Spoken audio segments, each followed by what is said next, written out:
Halo, Mas Bro. Ya, ya, ya Ah, izin Bang ya. Eh, ini sekarang sudah di-record, jadi kita menyapa dosen kita terlebih dahulu, yang terhormat kepada Pak Cahyo Prihantoro. Izin Pak, pada saat ini kami tim kelompok C akan melakukan Zoom, di mana kami akan membahas apa yang sudah kami lakukan dari tugas satu maupun dari sesi tutor yang sudah berjalan maupun yang akan kami hadapi ke depannya, termasuk di tugas tiga nanti. Izin menjelaskan terkait proyek yang kami lakukan bersama dengan rekan-rekan di mana saya ada Asriel, ada Belva, ada Ibnu, Rian dan Tio. Nah, pada kesempatan ini kami akan menjelaskan secara singkat apa-apa yang sudah kami lakukan dan apa-apa yang kami akan lakukan ke depannya sampai pada tahap akhirnya nanti di tugas tiga maupun dalam berjalannya proyek ini ada yang perlu kami tambahkan atau menjadi perhatian dari dosen, kami terbuka untuk menyempurnakannya di kemudian hari. Baiklah, untuk proyek kami akan menjelaskannya secara singkat saja. Untuk dari slide satu ini, di mana proyeknya ini adalah kampus virtual UT. Tujuan utamanya seperti yang tertulis di subjudulnya adalah bahwa mengintegrasikan akademik dan komunitas dalam satu platform. Jadi kata kuncinya di sini adalah integrasi. Kami dari kelompok C ingin menggabungkan dua hal yang biasanya terpisah. Next ke slide 2.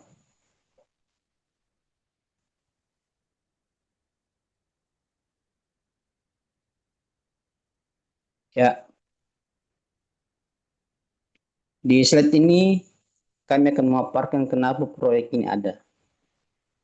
Pertama, adanya tentu kita ketahui baik dari mahasiswa, dari akademik dan maupun dari dosen bahwa tantangan PJJ atau masalahnya inilah yang menjadi sesuatu yang ingin kami pecahkan, bahwa pembelajaran jarak jauh masalah utamanya adalah kurang integrasi sosial secara real time, baik itu antar mahasiswa maupun antar mahasiswa kepada dosen. Dan fakta bahwa platform akademik dan komunitas di UT ini masih terpisah. Mahasiswa masih harus pindah-pindah dari satu platform ke platform lain dalam berkomunikasi antara mahasiswa maupun dosen. Nah, kedua solusi yang kami tawarkan ini yaitu solusi adalah sebuah prototipe terintegrasi, di mana menurut kami penting untuk ditekankan bahwa ini adalah prototipe prototipe high fidelity. Artinya adalah tampilannya sudah sangat mirip dengan produk yang jadi seperti yang mungkin sudah digunakan oleh teman-teman mahasiswa maupun dosen. Tetapi kami ingin menggabungkan tiga hal dalam platform yang kami buat ini di kampus virtual, yaitu pertama adanya media sosial akademik. Nah, itu yang pertama. Kemudian yang kedua, kami ingin menggabungkan adanya manajemen mata kuliah.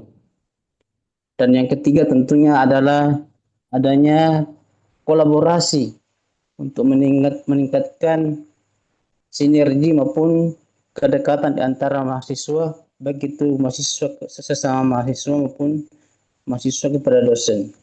Dan tidak menutup juga kemungkinan jika di kemudian hari kegiatan tuton bisa juga integrasikan dengan platform kampus virtual ini.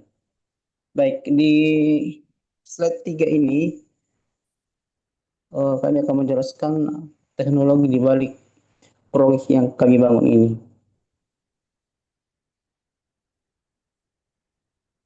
Oke, untuk teknologi apa yang kami gunakan untuk membangun prototipe ini? Yang pertama itu hanya basic basic ya di dalam pembangunan UI atau antarmuka secara front end maupun untuk back end-nya belum bisa kami lakukan karena pertama pertama secara kemampuan sumber daya dan dana terbatas, dan juga karena ini dalam skala kecil dan sifatnya tujuan utamanya adalah kami ingin memperlihatkan kepada sesama mahasiswa dan juga kepada dosen bahwa sebenarnya proyek ini ada, dan kami sebagai mahasiswa UT khususnya di Fakultas Teknik Informatika ini memiliki kemampuan untuk mengembangkan ini. Jadi untuk proyek yang kami lakukan ini di sini kami menggunakan V3, di mana ini adalah framework JavaScript ya yang ya bisa dikatakan termasuk modern lah dan bersifat reaktif. Dan untuk desainnya sendiri dan tampilannya seperti kita tahu semua kami menggunakan CSS, di mana di sini saya menggunakan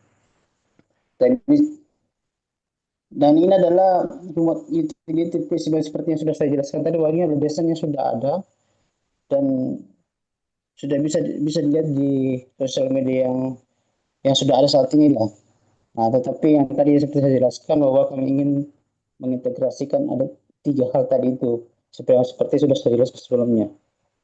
Dan juga penting untuk kami tambahkan bahwa karena ini masih sifatnya prototype, kami menggunakan simulasi data.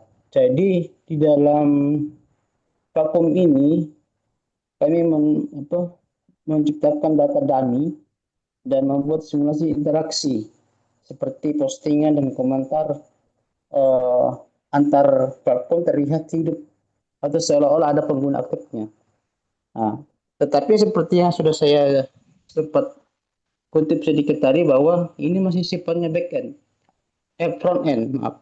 Untuk backendnya sendiri untuk database-nya seperti yang sudah saya jelaskan tadi bahwa kami memiliki keterbatasan sumber daya dan juga waktu maupun dana.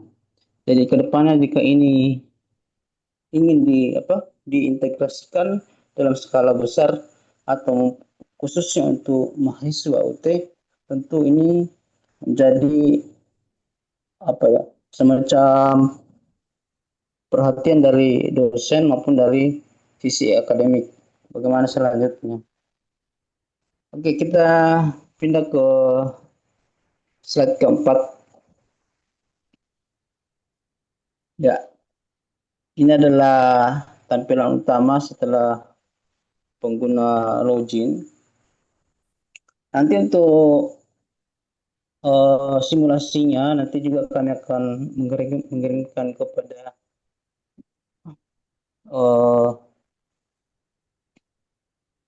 dosen untuk bisa mencoba langsung seperti apa uh, penggunaan dari kampus virtual ini, untuk nanti bisa mencoba sendiri. Mungkin nanti ada yang dirasa perlu ditambahkan atau perlu dirubah, nanti kami akan mengaplikasikannya di dalam platform ini. Jadi singkat saja untuk dari segi dashboardnya ini kami merancang tentu secara intuitif ya.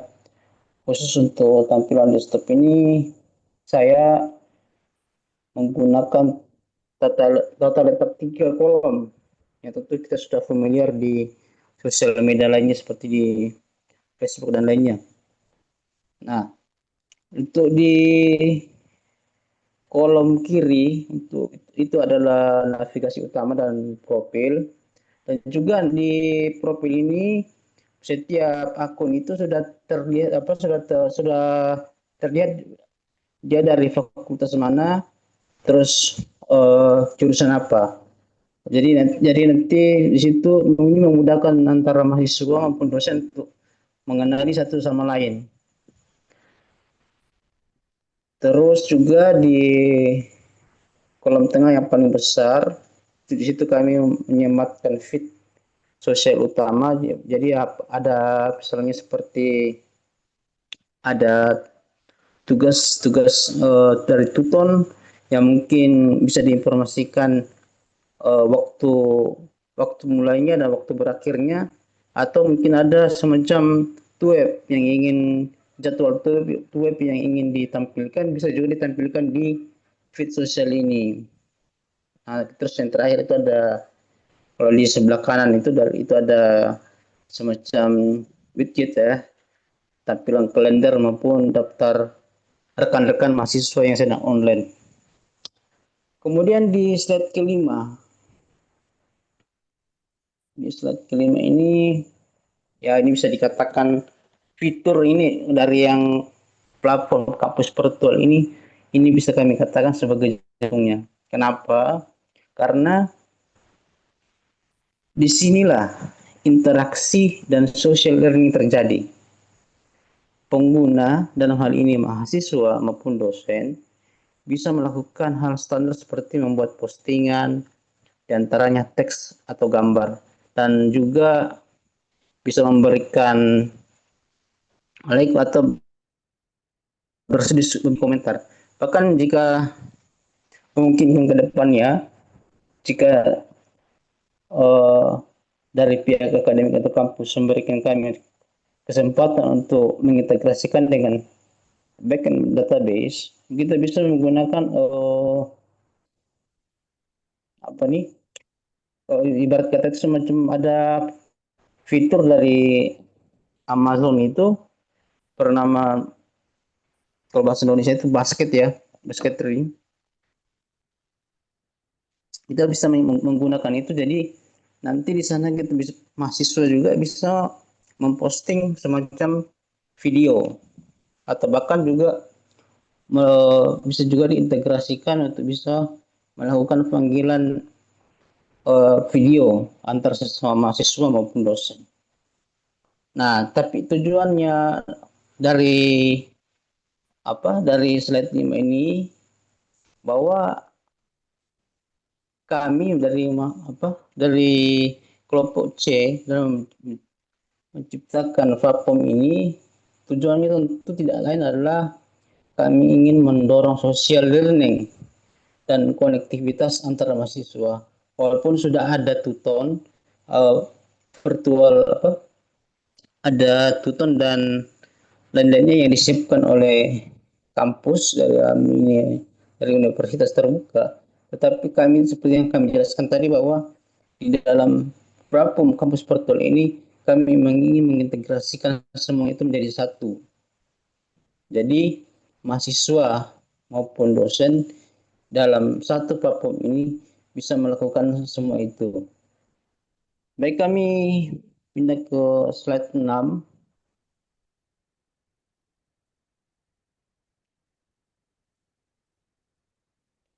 Oke, di slide 6 ini saya ingin menunjukkan kepada dosen dan bahwa bahwa platform ini tidak terbatas pada hal-hal yang seperti yang sudah dijelaskan tadi, yaitu sebatas hanya interaksi atau social learning saja, tetapi juga platform ini bisa dikembangkan mengikuti tren yang ada.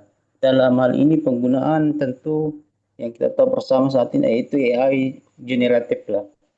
Nah, kita tidak hanya ingin pengguna bisa mengupload tugas, gambar, teks atau video, tapi kita juga ingin memberi kepada mahasiswa maupun dosen alat untuk berkreatifnya tanpa batas, dengan tentunya dengan mengintegrasikan dengan AI atau API dari AI yang ada saat ini, baik itu ChatGPT maupun Gemini, atau bisa juga dengan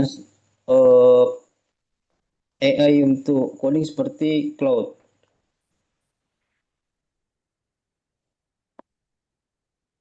Jadi teman-teman mahasiswa bisa menggunakan fitur ini untuk mendiskusikan misalnya ide tertentu atau tugas kreatif, atau sekedar hanya untuk berinteraksi antara mahasiswa atau sesama dosen. Baik, yang pindah ke slide ke-7.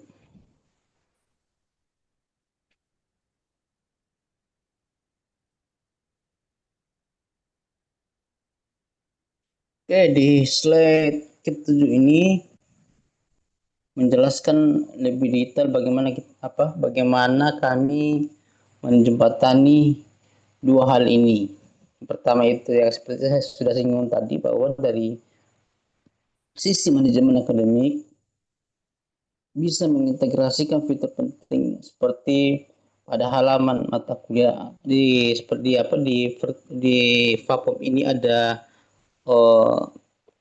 menu mata kuliah saya atau kalender akademik untuk melihat deadline tugas, seperti yang sudah saya katakan singgung tadi, bahwa bisa teman-teman mahasiswa bisa melihat bahwa misalnya tutorial ini kapan dimulainya, kapan berakhir, dan sehingga teman-teman mahasiswa tidak melewatkan tugas-tugas yang ada, atau maupun teman-teman mahasiswa bisa melihat jadwal tugas yang ada, seperti yang kami alami sendiri dan rasakan, bahwa seringkali di tutorial online yang disiapkan oleh kampus, bahwa kadang kami sebagai mahasiswa tidak melihat ada jadwal web, tahu-tahu begitu kita buka webnya sudah dilaksanakan. Nah, di platform ini nanti itu bisa terlihat di timeline. Jadi mahasiswa yang login bukan hanya sekadar berinteraksi dengan sesama mahasiswa, tapi juga bisa melihat langsung bahwa ternyata ada tugas yang dilaksanakan dari misalnya dari dosen mata kuliah ini, sehingga bisa sehingga mahasiswa bisa melihat dan tidak melewatkan sesuai dengan jadwal yang sudah ada. Nah, kemudian yang kedua, dari sisi kolaborasi komunitas juga kami menggunakan fitur yaitu grup belajar. Nah, dalam grup belajar ini mahasiswa dari tiap prodi itu bisa membuat grup secara khusus, dan nanti sesama mahasiswa di prodi tertentu, misalnya seperti kami di Fakultas Teknik Informasi ini, bisa membuat grup sendiri. Nah, di grup itu nanti isinya adalah khusus mahasiswa dari Teknik Informatika. Nah, kemudian eh, juga nanti di dalam itu ada fitur pesan atau chat real time. Ini di bagian sebelah sebelah kanan di bawah kalender akademik. Ini untuk memfasilitasi diskusi di luar kelas formal, seperti penggunaan pada media sosial yang ada, yang saat ini sudah digunakan. Kemudian yang ke-8, di slide ke-8,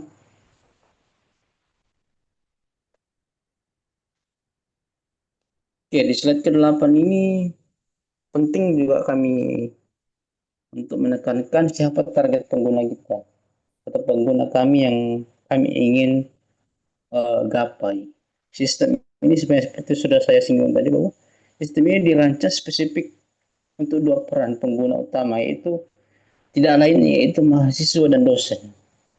Nantinya data yang ditampilkan dan interaksi yang dilakukan seperti chat atau disesuaikan tergantung siapa yang sedang login, apakah sebagai mahasiswa atau sebagai dosen. Misalnya sebagai mahasiswa, mahasiswa bisa masuk ke menu apa, grup belajar, atau misalnya uh, pasal chat real time antara mahasiswa, maupun juga mahasiswa bisa chatting dengan dosen di tempat tertentu.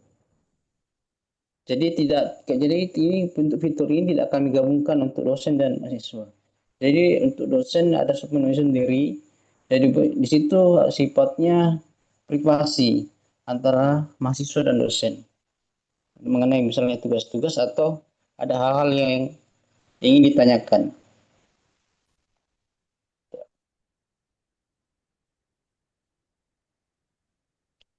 Oke, untuk slide ke-9 nanti kami akan lanjutkan di sesi kedua untuk rekaman dari penjelasan ini untuk sampai di slide 8 ini kami selesaikan dulu di sini.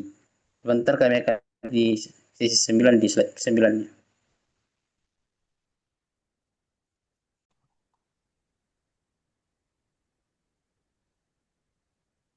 Oke, baik. Di slide ke-9 ini pesan dan kolaborasi di mana itu sistem pesan instan chat disimulasikan memungkinkan komunikasi langsung antara mahasiswa dan dosen, menjembatani kesenjangan komunikasi dalam PJJ atau pembelajaran jarak jauh.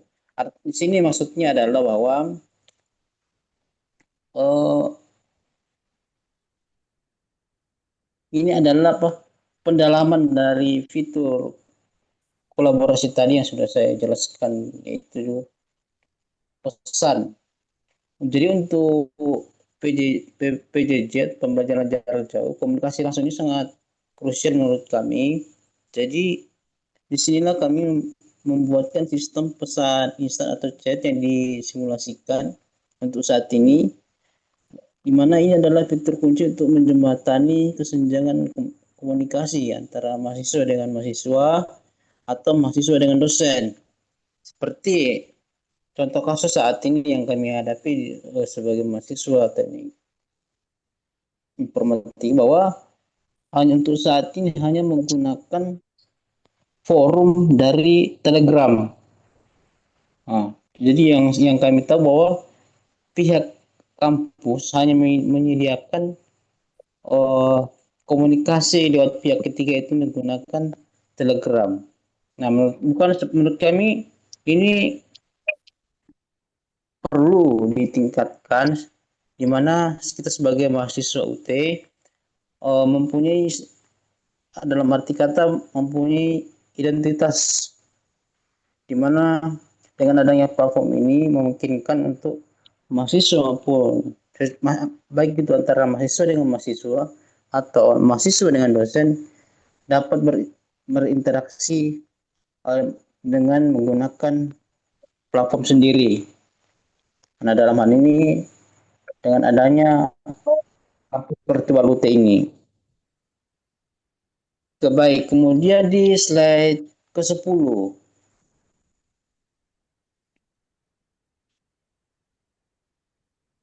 Nah, di slide ke-10 ini adanya itu akses di mana saja, tentu jadi fokus kami dan membutuhkan effort lebih.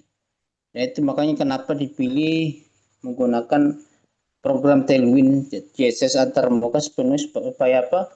Dalam hal ini supaya apa yang dibangun ini bisa. Halo,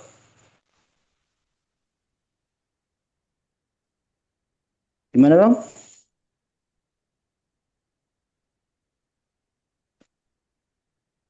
Suara saya terdengar bang. Kedengeran, kedengeran.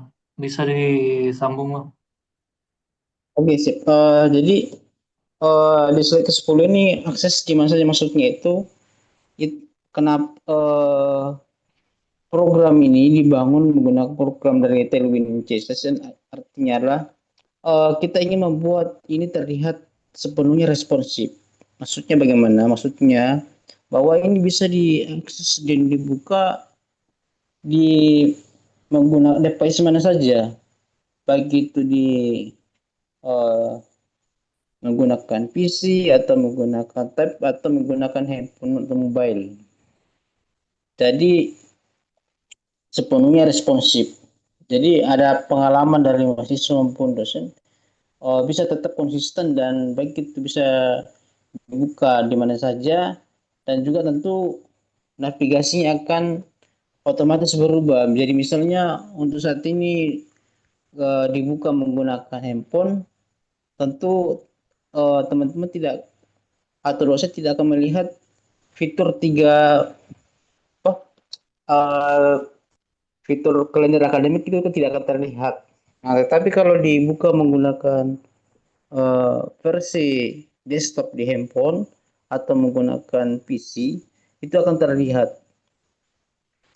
Kemudian di slide 11.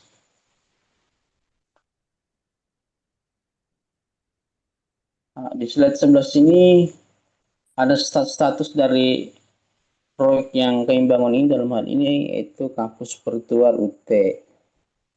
Nah, tentu menurut kami slide ini penting untuk menjelaskan posisi kami sekarang ini.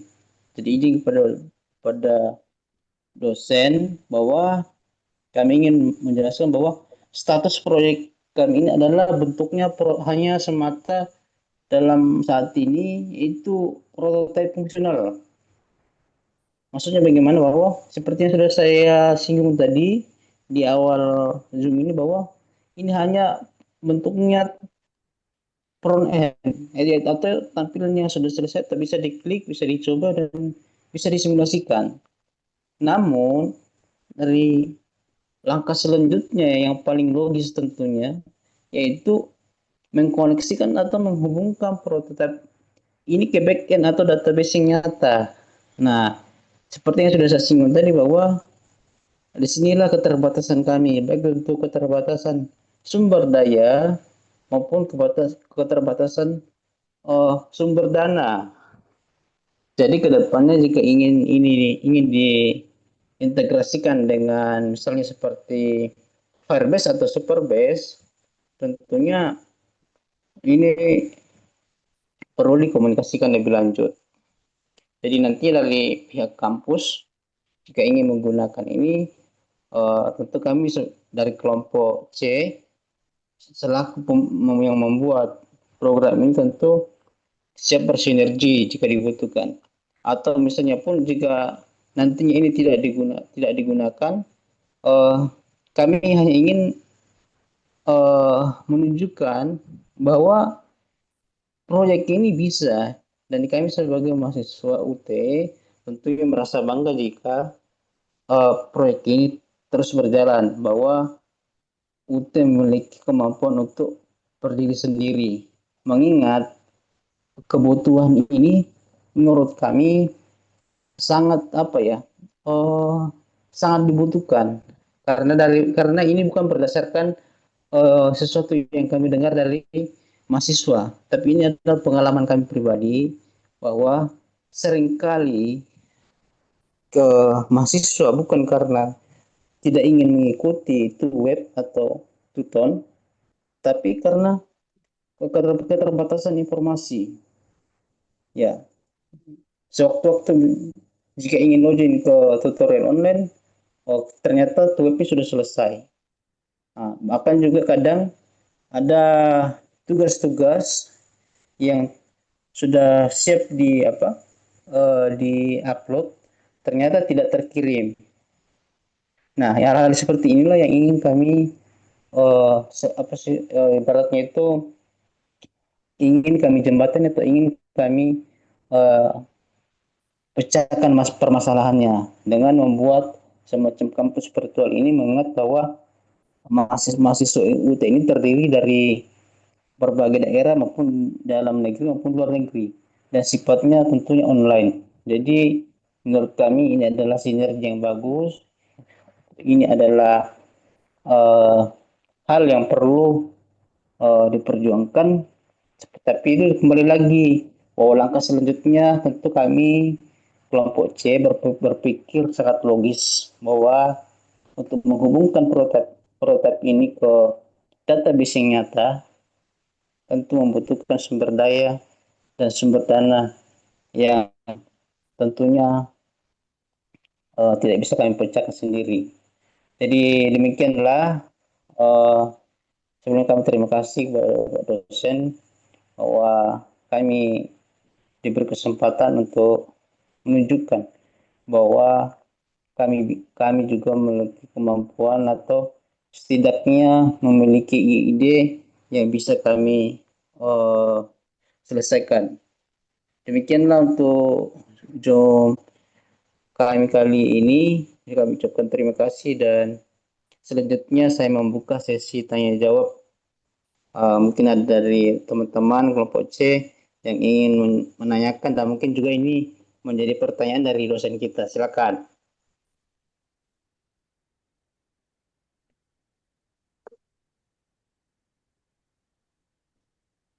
Siapa dulu yang mau bertanya, Bang? Silakan, Bang.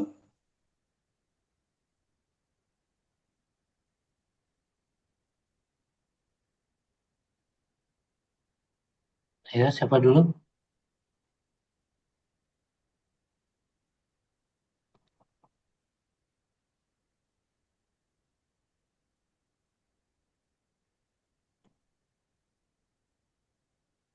Halo?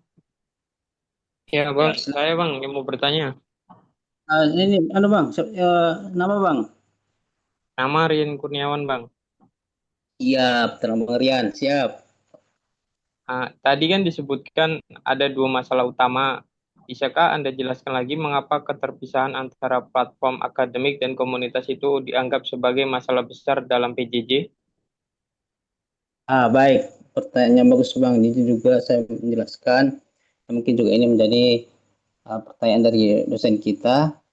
Seperti yang sudah saya jelaskan tadi, saya ringkas saja bahwa keterpisahan ini menjadi masalah besar karena dalam PJJ atau pembelajaran jarak jauh, mahasiswa sudah minim interaksi secara real time.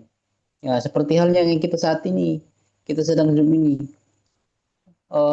Tentu ada masa-masa saat kita merasa sebagai mahasiswa bahwa eh, secara alma mater ya kita mahasiswa, tapi secara nyata bukan. Nah itu hal ini seperti ini, kesenjangan seperti inilah yang ingin kita pecahkan bahwa setidaknya walaupun kita tidak bertemu di dunia nyata, tapi kita bisa bertemu di dunia maya. Begitu Bang Rian. Nah, kemudian eh, apa ya? Ini juga terkait tadi katanya apakah apa sih namanya?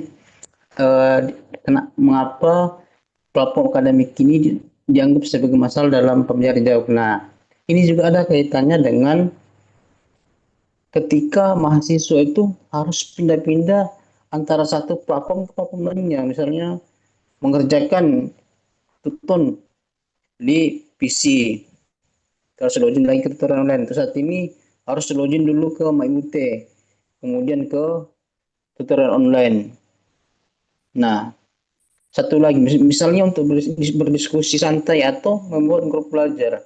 Nah, ini kalau seperti yang kita ketahui bahwa misalnya seperti kita di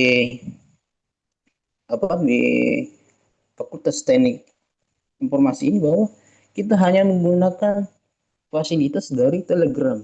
Di mana jika kita bertanya, di situ kita ingin berinteraksi, ada kan tentu saat-saat kita ingin tuh berinteraksi secara apa ya, kita ingin pertanyaan kita itu spesifik. Tetapi karena sifatnya itu forum dan semuanya orang chat interaktif bisa tertutupi. Jadi orang yang ingin kita tanyakan apa tentang pertanyaan kita yang spesifik tidak melihat pesan kita. Jadi bisa terjawabnya 2 hari atau 3 hari kemudian. Itu pun jika kita tag belum tentu dibalas. Nah, karena itu tadi orang di Telegram itu kita tidak bisa tahu bahwa si A ini dari fakultas mana, dari jurusan apa. Tetapi kalau di WhatsApp yang kita buat ini, dia bisa melihat profil kita bahwa si A ini dari fakultas ini.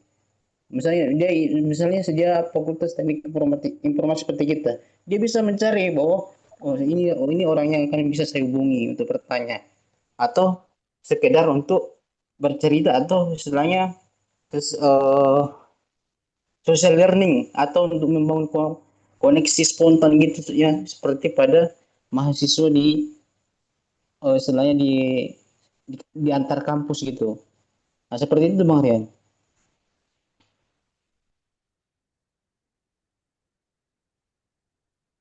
Nah, silakan kalau misalnya ada lagi yang mau ditanyakan.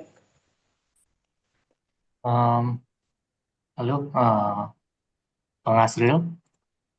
Ya, siap. Saya mau nanya soal teknologi yang kita pakai nih. Jadi bisa dijelasin nggak alasan kita kenapa kita milih View 3 dengan Tailwind CSS? Kenapa ada Oke. uh, accessibility, apa stability gitu? Gimana gitu? Oke, siap Bang. Eh, Seperti yang sudah saya jelaskan tadi Bang di slide tadi bahwa tentu ada pertimbangan khusus kenapa kita menggunakan atau memilih Petri dan Tailwind ini. Karena eh, kita ketahui bersama bahwa tentu kita membutuhkan apa ya semacam aksesibilitas mobile gitu Bang. Jadi eh, bagaimana ya? Kita membutuhkan tentu desain dan kecepatan artinya karena eh, Poetry ini adalah bagian dari JavaScript yang apa sih sifatnya itu prosesif gitu bang. Jadi itu sangat baik atau sangat memudahkan kepada kita untuk melakukan coding baik itu membangun CSS yang reaktif dan modern atau juga membangun CSS yang responsif maupun itu bisa dibuka di PC maupun di mobile. Nah, terkait untuk Tailwind ini, kenapa kita pilih ini karena itu eh, kita mengutamakan utility first yang memungkinkan kita itu untuk membuat desain custom yang cepat, yang tentunya tentunya juga sepenuhnya responsif. Jadi kedua hal ini saling melengkapi. Nah, tujuannya kan untuk kita memastikan bahwa pengalaman pengguna baik itu mahasiswa maupun dosen merasa nyaman menggunakan platform ini baik di PC maupun di mobile gitu bang. Itu sih bang. Oke, oke, ngerti. Makasih. Eh, yang lainnya kalau mau nanya, Saya mau nanya nih Bang, Ya, tentang back end Bang. Jadi kan tadi Abang bilang prototype capstone kita ini kan kita butuh dana yang besar untuk direalisasi. Nah, secara ya. teknis itu langkah back end yang paling mendesak yang harus dilakuin kalau proyek ini di jalan ini apa ya Bang? Nah kalau itu bang, seperti yang sudah juga saya singgung tadi bahwa langkah paling mendesak saat ini yaitu tentu kita menghubungkan prototype front end ini ke fungsional ke backend atau database yang nyata seperti misalnya ke Firebase atau Superbase. Nah, tetapi yang sebelum saya jelaskan tadi bahwa kita memiliki keterbatasan dalam hal sumber daya manusia dan juga sumber dana. Nah, oleh sebab itu eh, dalam platform saat ini kita masih mengandalkan simulasi data. Jadi kita perlu apa sih namanya itu ya ibaratnya itu mengimplementasikan logic server autentikasi pengguna nyata, menyimpan data, termasuk yaitu post mortem kan tentu ini membutuhkan database yang sungguhan ya itu seperti Firebase dan Superbase tentu kita mampu untuk mengeksekusi ini tetapi seperti yang tadi saya katakan ini membutuhkan sumber eh, dana yang besar ya ya kalau untuk sekelas 100 200 300 pengguna bisa tapi kan kita ketahui bahwa mahasiswa itu nih eh, ribuan dari baik dari eh, mahasiswa semester satu maupun sampai semester akhir. Begitu, Bang. Oke Bang, siap Bang. Makasih Bang ya. Ya, mungkin satu pertanyaan terakhir, Bang. Masih ada kah, Bang?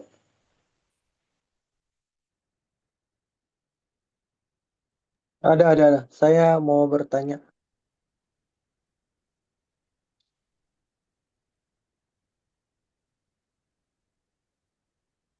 Siap, Bang. Halo? Ya, halo. Siap. Ya, saya mau bertanya mengenai peran pengguna kayak mahasiswa atau dosen gitu ya. Apakah ada perbedaan utama nggak dalam fitur dan data yang mereka akses di platform itu? Oh, baik, Bang. Kalau untuk perbedaan akses berdasarkan peran ini tentu ada, Bang, ya. Seperti yang saya katakan tadi bahwa ada ada apa? Saat dimana mahasiswa ingin bertanya secara privat ke dosen, tentu tidak ingin diketahui oleh mahasiswa lainnya. Oleh sebab itu kita membangun fitur, salah satu fitur di platform ini yaitu menghubungkan langsung dosen dan mahasiswa. Jadi kalau secara garis besarnya itu dari sisi peran pengguna, tentu kan untuk mahasiswa itu lebih membutuhkan ini akses ke fitur manajemen akademik mereka sendiri dan bisa berkolaborasi. Nah, sementara untuk apa untuk dosen eh, dia lebih ini lebih siap untuk menampung pertanyaan dari mahasiswanya, baik itu dari prodinya atau maupun dari pertanyaan umum dari mahasiswa lainnya. Nah, terus juga oh, apa ya? Kita ingin yang saya katakan tadi bahwa kita itu ingin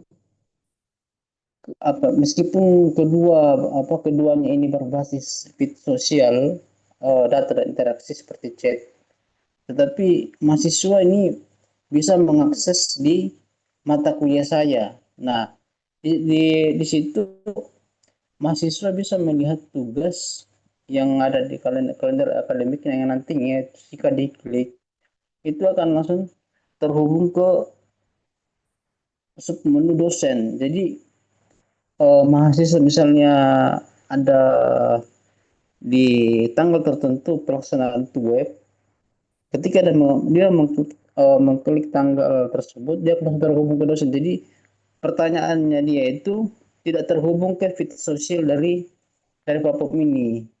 Karena itu kan yang seperti saya katakan tadi, kita ingin mahasiswa mempunyai akses pertanyaan yang bentuknya privat ke dosen tertentu sesuai dengan prodinya maupun pertanyaan umum ke dosen tertentu.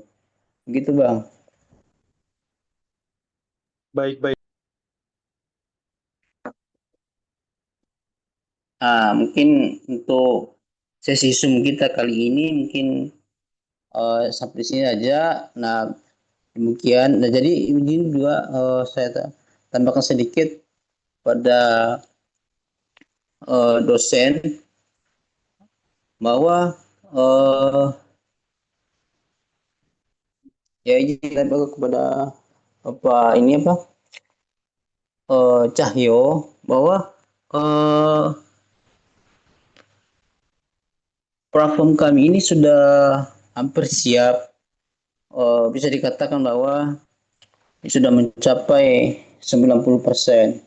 Jadi selanjutnya di sesi berikutnya kami akan fokus di administrasi dan karir. Makanya itu kami mungkin uh, bisa dilihat sama Pak Cahyo bahwa mungkin kami belum mengeksekusi untuk tugas 2 karena kami fokus di project real yang menjadi tujuan dari pengembangan karir dan juga proyek ini. Nah, jadi misalnya ada hal yang perlu kami tambahkan atau fitur-fitur atau hal yang perlu dihilangkan dari uh, proyek ini, tentu besar harapan kami untuk dapat dikoreksi sehingga harapannya nanti di tiga di final presentasi kami dari kelompok C ini mendapatkan nilai yang maksimal dan sebaik-baiknya sesuai dengan apa yang sudah kami lakukan. Karena tentu tidak lain dan tidak bukan bahwa tujuan kami dalam melaksanakan proyek ini ingin memperlihatkan kepada secara kepada prodi kami sendiri bahwa kami bisa mengeksekusi ini, dan juga kepada seluruh akademik mahasiswa UT maupun alumni itu bahwa kita mempunyai kemampuan dan mempunyai audiens yang memadai dan cukup untuk menjadi satu apa ya, bisa dikatakan satu media sosial yang terhimpun dalam satu platform yang mengedepankan bendera dari UT. Jadi betul-betul platform ini dibangun oleh mahasiswa UT dari dan juga untuk mahasiswa UT itu sendiri dan maupun dosen dari UT. Jadi sekian Zoom kali ini kami ucapkan terima kasih. Oke, demikian Bang. Terima kasih Bang. Terima Ya, kasih makasih, semua. makasih. Oke, makasih. Thank you, thank you.